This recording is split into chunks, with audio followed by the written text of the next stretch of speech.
Et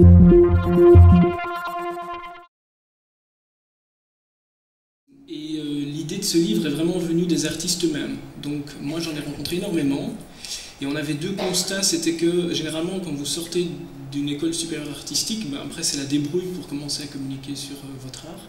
Donc on apprend à jongler mais pas à parler de jonglerie. Donc il y avait cette démarche à chaque fois avec les artistes de les approcher pour qu'ils puissent parler de leur art.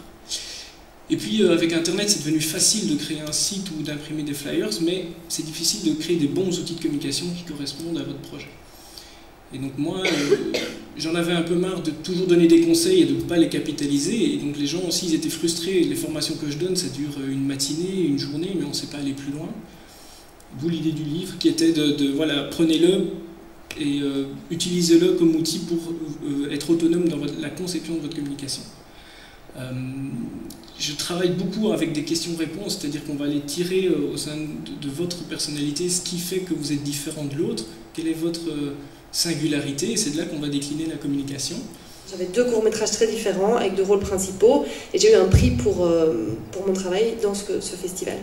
Et là il y avait un jeune comédien qui s'appelle Raphaël Persona, qui est en train de bien monter pour l'instant, qui était dans une agence à Paris et qui m'a dit « C'est qui ton agent? C'est vraiment super ce que tu fais ?» Et j'ai dit « J'ai pas d'agent ».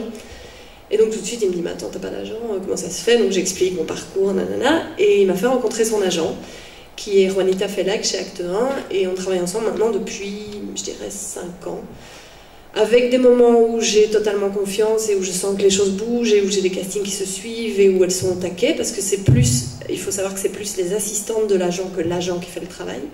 Le travail de l'agent, c'est vraiment de discuter le contrat et de représenter ses comédiens, mais plutôt les comédiens connus quand il y a des festivals ou des gros événements.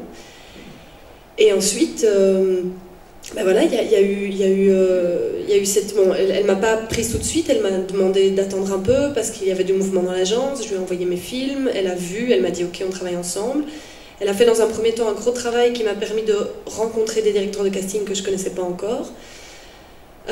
Et en même temps, pour moi, je pense que d'abord, pour moi, c'est le minimum syndical de faire des démarches en tant que comédien, particulièrement aujourd'hui, parce qu'aujourd'hui, on est extrêmement nombreux et que ces gens-là sont très sollicités. J'ai une chance énorme, si on voit tout à l'heure ma démo, vous le verrez, d'avoir fait une multitude de choses très différentes et donc d'avoir pu, en travaillant avec un chouette réalisateur qui a monté tout ça, proposer une démo qui est attrayante, attractive. Donc il y a des choses sur lesquelles je ne sais pas répondre, du style si j'ai 3 minutes d'image ou 2 minutes d'image qui me semblent pas mal, j'ai des extraits de théâtre, qu'est-ce que je fais? C'est compliqué.